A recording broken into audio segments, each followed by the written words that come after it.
ser audaz. Meu Deus, tanta coisa junta para uma pessoa só. A Bíblia fala-nos que Deus não tem negócio com cobardes.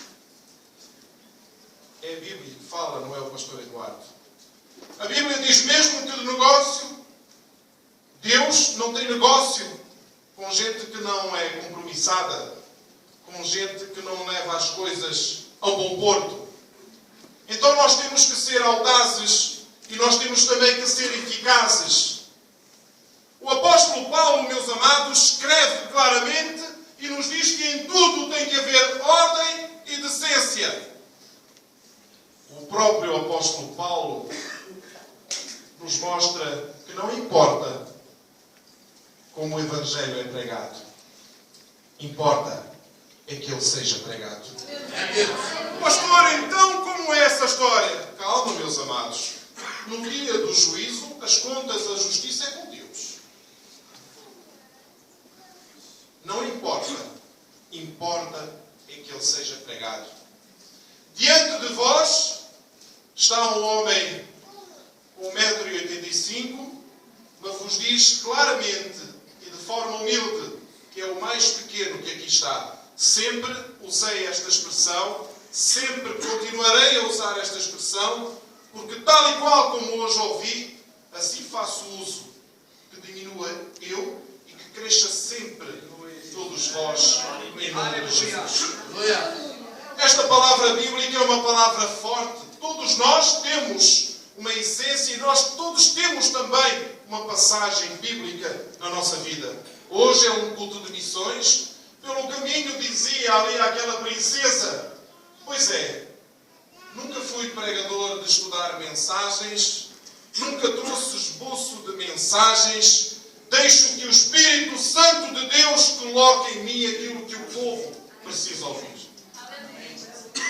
Meus amados, é um culto de missões, é necessário saber também o resultado das próprias missões que são feitas neste pequeno país que está inserido no velho continente. Diante de vós, um homem que em tempos vivia no mundo.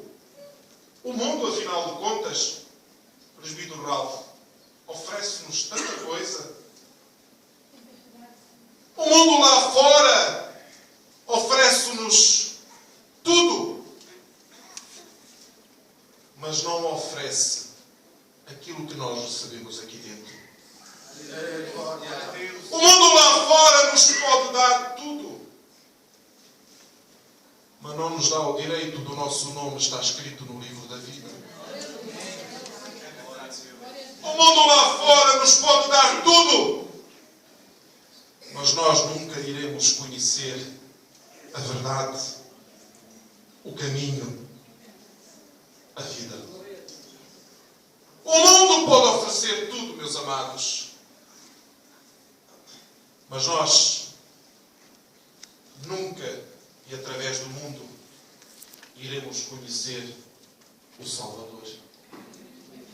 É necessário haver então quem pregue. É necessário então haver quem esteja no campo. É necessário haver então quem distribua um folheto. É necessário, meus amados, quem seja audaz na sua ação cristã. Estamos a falar de um tempo em que todo cristão neste velho continente também sofreu. Eu vou pedir perdão aos irmãos por qualquer palavra que possa preferir, que não faça parte da vossa cultura, mas que já faz parte da nossa e que possa ser má interpretada. Não é essa a nossa intenção, mas desde já nos humilhamos e pedimos perdão. Até porque a salvação vem com a humilhação. Havendo humilhação, vem a salvação. A palavra do Senhor nos diz que onde não há profecia, o povo se corrompe. Quero desde já vos dizer que tudo aquilo que agora irei falar é algo que arranca de mim pedaços. deixa em paz, nunca me deixa sossegado. Porque eu, meus amados, mereço. E esta palavra passa primeiro por mim. Esta palavra passa primeiro por mim. E é de mim que arranca aquilo que eu espero que nunca seja arrancado da vida de vós. Durante muitos anos, os estrangeiros neste país precisavam estar horas e horas em filas do chamado Serviço de Estrangeiros e Fronteiras. Quem é desse tempo? Horas e horas. Meu Deus. Não vai perdoar, mas o senhor não conhecia. Só o presbítero Raul. Me ajuda só em oração. Muitas horas passavam os irmãos à espera de um pedaço de papel colado no passaporte. Deixem-me-vos dizer, meus amados, que nos grandes 2 locais de Lisboa, onde era permitido essa mesma legalização, havia um homem ao qual chamavam de o Diabo. Esse homem era funcionário do Estado, ainda é, porque Deus permite. E esse homem tinha com ele outros tantos homens que comandavam. Cada vez que ele chegava a esses locais, e quando era chamado, as pessoas gritavam: vem o diabo. As pessoas perfilavam em fila e ficavam sossegadas. Ouvia-se os insetos apenas. Tamanho era o terror daquela pessoa.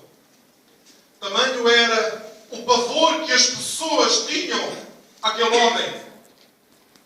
Aquele homem chegou a ter nas paredes de alguns prédios o seu nome escrito com a palavra morte.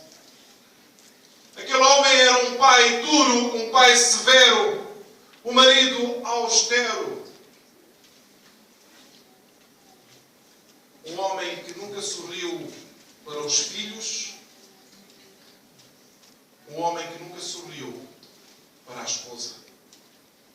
Um homem que se dedicava ao trabalho do mundo apenas. Nessas filas, esse homem que está hoje, pela misericórdia de Deus, aos vossos olhos, aleluia! Só pela sua graça, glória, aqui está. Numa dessas investidas desse severo homem, as pessoas passavam, como vocês sabem, horas, dias após dias, para poderem chegar a um lugar mais próximo. Imaginem o que é, certa feita, em certo dia, alguém estar tão próximo de agarrar a sua bênção e chegar lá um homem sem escrúpulos, um homem sem educação, um homem que dizia o que ele fazia que estava certo, tirar desse mesmo lugar essa mesma pessoa e colocá-la no final da fila. Esse homem chegou a fazer isso, meus amados.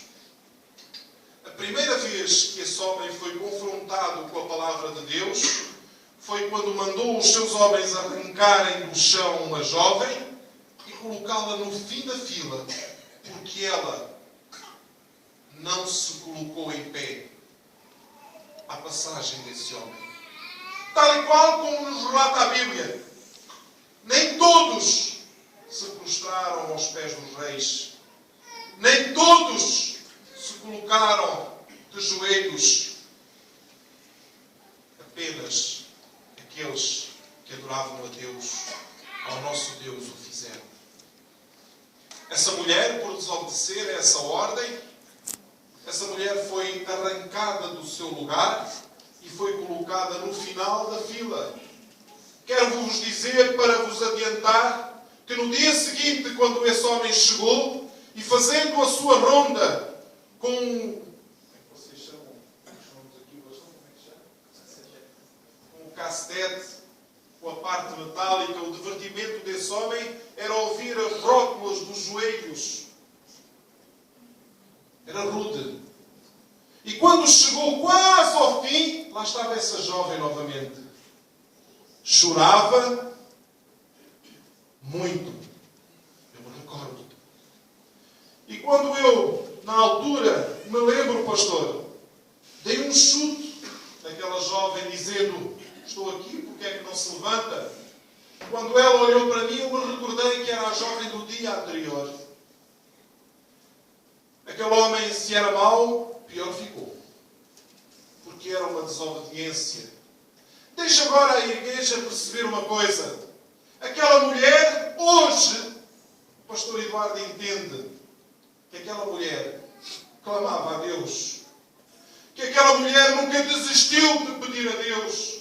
Esteve tão próxima da sua bênção, mas alguém arrancou. Presta atenção, igreja. Muitas das vezes estamos próximos da bênção e vem alguém que nos tira daquele lugar. Não desespere.